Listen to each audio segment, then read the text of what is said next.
Hello student, welcome back to my channel Akhil math classes. तो आज हम स्टार्ट करेंगे क्वेश्चन नंबर 8। ओके, ये हमारा चैप्टर है क्वाड्रिलेटरल। तो क्वेश्चन यहाँ पे लिखा हुआ है in triangle A B C. तो ये रहा क्वेश्चन का फिगर। ए बी सी एक ट्रायंगल है, ए D is the median. A D क्या है? मीडियन है। तो मतलब ये जो आपको ए डी दिख रहा है that is a median through a, मतलब ए से ये निकला है। And E is the mid point of A D. और जो ई है ना वो ए डी का क्या है? मिड पॉइंट है। ये ध्यान से देखो, ई जो है ए डी का मिड पॉइंट है। और बी ई जो है, ये जो बी ई जो आपको दिख रहा है ये प्रोड्यूस हुआ है, मतलब ये आगे इसको बढ़ाया गया है और वो मीट कर रहा है ए सी इन एफ। वो ए सी पे एफ को मीट कर रहा है, वही यहाँ पर बोला गया है। मतलब पूरा फिगर को उसने एक्सप्लेन किया है।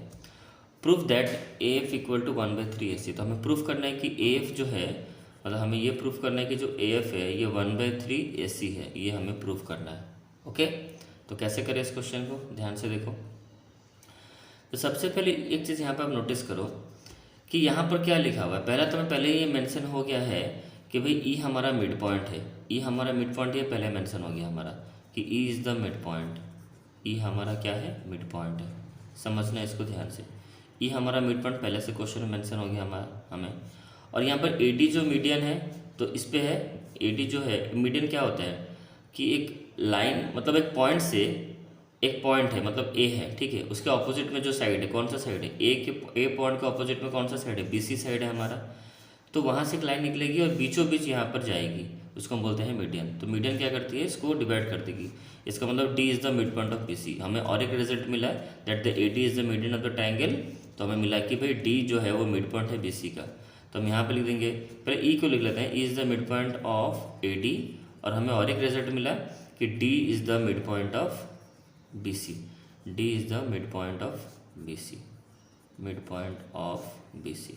यहाँ तक समझ में आ गया? ये चीज़ क्लियर हुई। D is the mid point of B C. अब यहाँ पे मिड पॉइंट थ्योरम कैसे यहाँ पर अप्लाई होगा वो देखो। तो पहले हमें क्या करना है, तो आप क्वेश्चन इतना मिल गया, क्वेश्चन अब समझ में आ गया। क्वेश्चन में क्या गिवन है ये हमें प्रूफ करना है कि भाई ये प्रूफ करो। और गिवन चीज़ें मैंने आपको यहाँ पर बता दी। तो मैं सिर्फ क्वेश्चन को अब यहाँ से हटा लेते हैं। ओके, और सिर्फ अब इस पर फोकस करो, ठीक है? क्वेश्चन समझ में आ गया, अब इस पर फोकस करो क्या यहाँ पे गिवन है। चलो सॉल्व करते हैं इसको। तो कैसे प्रूफ करें कि ए एफ जो है वो 1/3 ए सी होगा? ओके, कैसे हम प्रूफ करें? तो पहले एक चीज़ यहाँ पे नोटिस करो, ये जो दो चीज़ें मैंने यहाँ पे लिखी, अब तो यहाँ पर हमें ये जो गिवन से हमें ये चीज़ें मिली। ओके, अब यहाँ पर मिड पॉइंट थ्योरम कैसे अप्लाई होगा वो देखो। आपको ये ट्रायंगल दिख रहा है, ये वाला ए बी सी आपको एक ट्रायंगल दिख रहा है, यहाँ पर भी एक ट्रायंगल आपको दिख रहा है, बी एफ सी एक ट्रायंगल दिख रहा है। हम यहाँ पे कंस्ट्रक्शन करेंगे। हम यहाँ पे एक लाइन ऐसे जॉइन यहाँ पर ऐसे करेंगे सीधा, जो कि इस लाइन के साथ पैरेलल हो। तो हम यहाँ पे पैरेलल लाइन एक ड्रॉ करेंगे। मतलब हम यहाँ पे एक लाइन ड्रॉ किए डी इस पॉइंट से लेकर यहाँ पे इसका नाम दे दो के, ठीक है? हमने यहाँ पे एक लाइन ड्रॉ किया जो कि ये जो लाइन है इस लाइन से क्या है? वो पैरेलल है। यहाँ तक चीज़ें समझ में आ रही है? तो हम यहाँ पर करेंगे draw this line parallel to this line. तो अब यहाँ पर होता क्या है देखो, अब यहाँ पर मिड पॉइंट थ्योरम अप्लाई होगा। तो ये ट्रायंगल को बड़े ध्यान से देखो। ये जो ट्रायंगल है आपका, मतलब मैं आपको दिखा देता हूँ अच्छे से। ये वाला ट्रायंगल मैं इसको थोड़ा हाईलाइटिंग कर देता हूँ। ये वाला ट्रायंगल है जो रेड से मैं कर रहा हूँ, इसको पूरा फोकस करो इस पर। आपको मिड पॉइंट थ्योरम दिखेगा इधर, ठीक है? ट्रायंगल दिखा आपको ये वाला, ऐसा ट्रायंगल दिखा, ये एक लाइन दिखा आपको, ये वाला लाइन दिखा। तो अब यहाँ से क्या देख रहे हो? तो फिगर कुछ इस तरह से है आपका, मतलब ऐसा है, ऐसा है, ऐसा है एंड ऐसा है। ऐसे ही है ना फिगर? यहाँ पर सी है, ये डी है, ये एफ है, जो ये बी है और ये एफ है। जो मैंने आपको हाईलाइटिंग करके दिखाया है वही चीज़ मैंने यहाँ पर किया है, ठीक है? तो अब इस ट्रायंगल को ऐसे घुमा के देखो, इस ट्रायंगल को ऐसे घुमा के देखो। तो ये एक ट्रायंगल आपको दिख रहा है। अब यहाँ पे क्या दिख रहा है? हमें पहले से पता है डी क्या है? मिड पॉइंट है। आप ऐसे घूम, मतलब ऐसे करके समझो ताकि आपका मतलब थिंकिंग पावर वैसे डेवलप हो। आप एग्जाम में तो ना पेपर घुमाओगे, तो आप वैसा अपना माइंड डेवलप करो कि कैसे हम इसको इस पर हम अप्लाई करेंगे। एक्चुअली हो क्या रहा है देखो, मैं आपको पहले मिड पॉइंट थ्योरम समझा देता हूँ। देखो ये एक ट्रायंगल है, जैसे मान लो मैंने एक ट्रायंगल यहाँ पर बनाया ए बी सी। तो मिड पॉइंट थ्योरम होता क्या है? और यहाँ पर डी और ई ऐसे मैंने दे दिया, और डी ई जो है वो इसके साथ पैरेलल है। तो मिड पॉइंट थ्योरम होता क्या है? पहले से क्वेश्चन में चीज़ मेंशन होगा कि भाई D is the mid point. D है वो ए बी का मिड पॉइंट है। तो हमने मिड पॉइंट थ्योरम ये पढ़ा है कि एक मिड पॉइंट से एक लाइन सेगमेंट निकलेगी डी जो मिड पॉइंट हमारा ए बी का, वहाँ इस पॉइंट से एक लाइन सेगमेंट निकलेगी जो कि ट्राइंगल के इस साइड्स के साथ क्या होगा, पैरेलल होगा। तो क्या होगा, अगर ये लाइन पैरेलल होते हुए जाएगी ट्राइंगल के एक साइड के साथ, तो वो ट्राइंगल के जो थर्ड साइड है उसको बाइसेक्ट कर देगी। मतलब ये जो लाइन इस साइड को बाइसेक्ट कर देगी। इसका मतलब अगर ये लाइन इस साइड को बाइसेक्ट करती है तो ई इज़ द मिड पॉइंट, ई हमारा मिड पॉइंट हो गया। इसका मतलब ए ई जो होगा, ए से लेके ई होगा, ई सेम होगा, क्योंकि ये लाइन ने इसको बाइसेक्ट किया है, तो ये आधा आधा हो जाएंगे। जब ये दोनों आधे आधे होगी, इसका मतलब ई इज़ द मिड पॉइंट। तो हमें मिड पॉइंट थ्योरम से क्या मिलता है कि भाई E is the mid point, ये इसका रिजल्ट है कि E is the mid point of this side A सी।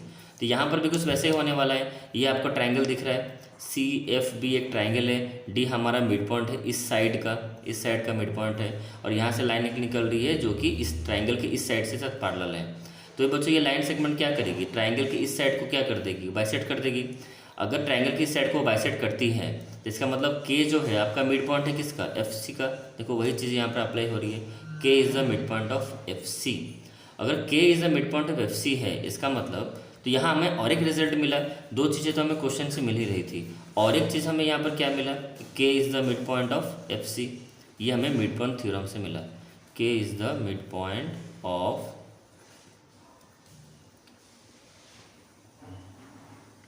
के is the mid point of, मैं यहाँ पर लिख दूंगा एफ सी या फिर सी एफ, कुछ भी लिखो, एफ सी लिख देते हैं यहाँ पर, ठीक है। K is the mid point of F C, okay. अच्छा ये मिड पॉइंट है तो हम ये भी रिजल्ट लिख सकते हैं कि भाई एफ के जो है वो आपका के सी वाई है, ये भी मैं लिख सकता हूँ। यहाँ तक चीज़ समझ में आ गई, ओके।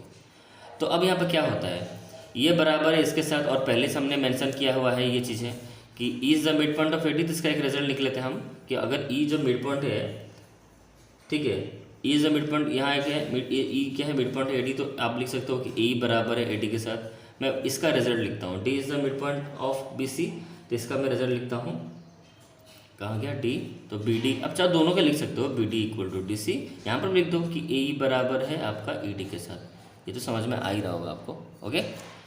तो ये रिजल्ट इंपॉर्टेंट है क्योंकि इसी से हमारा क्वेश्चन अब सॉल्व होगा। हमें ये चाहिए, माइंड में ये होना चाहिए भाई ए एफ इक्वल टू 1/3 ए सी कैसे आया हमें, मतलब ये जो है हमारा ए एफ इक्वल टू 1/3 ए सी कैसे आए। अच्छा अब यहाँ तक समझ में आ गया। अब देखो ध्यान से, अब मैं यहाँ पर साइड में यहाँ पर कर दे रहा हूँ। तो हमें यहाँ पर क्या रिजल्ट मिला, हमें मिला कि और एक रिजल्ट, और एक, अब यहाँ पर क्या समझ में आ गया, और एक रिजल्ट यहाँ पर फोकस करो। अच्छा क्वेश्चन में एक बच्चों यहाँ पर चीज़ यहाँ पर नोटिस करो कि हमने यहाँ पर देखा, और एक चीज़ देखो यहाँ पर एफ जो होगा ना, एफ यहाँ पर ध्यान से देखो, ये जो एफ है वो ए के का मिड पॉइंट होगा। कैसे, देखो F is the mid point of A K. ये रिजल्ट आपको कैसे मिलेगा, ये रिजल्ट भी आपको उसी वे में मिलेगा। देखो क्योंकि यहाँ पर होता क्या है, देखो हमें यहाँ पहले से पता है कि D is the mid point है डी सी का, और हमें पता है डी के जो, ये तो पैरेलल हमने ड्रॉ किया, पैरेलल से हमें ये रिजल्ट हमें मिला, K is the mid point of F C. अब हमें निकालना है कि F is the mid point, F is the mid point of that A K. तब खुद सोचो कैसे होगा, सिंपल सी बात है। यहाँ पर एक आपको ट्राइंगल दिख रहा है, ध्यान से देखो, यहाँ पर ट्राइंगल दिख रहा है कि नहीं आपको, एक वही same mid point theorem apply करता हूँ। मैं फिर से नहीं समझाने वाला, फिर आपको दिखा दूंगा कि यहाँ पर एक ट्राइंगल आपको दिख रहा है, समझना ध्यान से। और पहले से कहा गया है कि भाई E is the mid point of A D, question में बोला गया, देखो यहाँ पर बोला गया है। तो वही सेम चीज़ें बच्चों यहाँ पर अप्लाई नहीं होती। ई इज़ द मिड पॉइंट है, तो यहाँ पर मैं आपको ट्राइंगल दिखा भी दिया। तो यहाँ से मिड पॉइंट से एक लाइन सेगमेंट निकली जो कि ट्राइंगल के इस साइड को क्या कर देगी, बाइसेक्ट कर देगी according to mid point theorem. तो एफ क्या हो गया आपका, ए के का, ठीक है, क्योंकि ट्राइंगल का साइड है ना ए के। तो F is the mid point of that A K. तो मैं ये भी लिख सकता हूँ एफ जो मिड पॉइंट है ए के का, यहाँ पर लिख दो F is the mid point of A K, F is the mid point of A K. तो हमें क्या रिजल्ट मिला, हमें ये रिजल्ट मिला कि भाई ए एफ जो है वो एफ के बराबर है। ये रिजल्ट और ये रिजल्ट बहुत इंपॉर्टेंट है। तो मैं ए एफ बराबर है एफ के साथ और एफ के बराबर है के सी के साथ, तो मैं ऐसे लिख सकता हूँ कि भाई ए एफ जो बराबर है आपका ए एफ बराबर है एफ के साथ और एफ के फिर बराबर है के सी के साथ। ये जो रिजल्ट है ये बहुत इंपॉर्टेंट रिजल्ट है, ठीक है।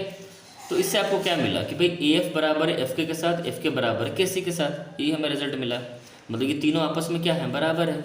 अगर ये तीनों आपस में बराबर हैं, समझना है इस चीज़ को, तो इस अगर मैं चाहूँ तो ऐसा भी लिख सकता हूँ कि ए सी जो है, ए सी मतलब कौन सा, ए से लेकर सी तक, ए सी जो है वो तीनों का कॉम्बिनेशन है। यहाँ पर वो तीनों साइड का कॉम्बिनेशन मैं लिख सकता हूँ ए एफ बराबर एफ के बराबर, मतलब प्लस, बराबर बोल रहा हूँ, प्लस के सी, इन तीनों को प्लस करने से ए सी आ जाएगा, होगा कि नहीं? सिंपल सी बात है। फिगर में देखो ए एफ प्लस एफ के प्लस के सी, मैं बोल सकता हूँ ए सी है ये, ठीक है।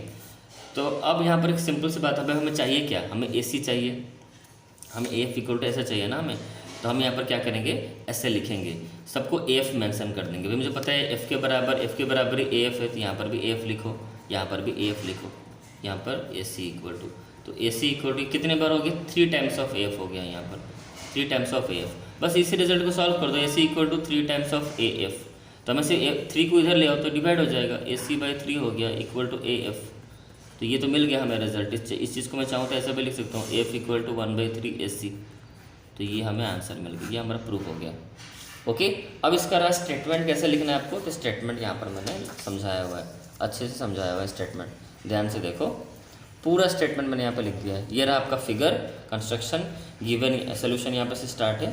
ये रहा आपका गिवन पार्ट, ये रहा कंस्ट्रक्शन, ये रहा टू प्रूफ, और ये सारी चीज़ें जो मैंने ऑलरेडी समझा दी है। बस यहाँ पर मैं आपको समझाने नहीं वाला, यहाँ पर सब चीज़ें मैंने यहाँ पर की हुई है, ठीक है। आप यहाँ से इसको देख लो, मैंने आपको कॉन्सेप्ट समझा दिया। ओके, तो मिलते हैं बच्चों नेक्स्ट वीडियो में, स्टार्ट करेंगे और एक अच्छा question, important question for your exams. Okay, तब तक इस वीडियो में इतना ही, चलो बाय।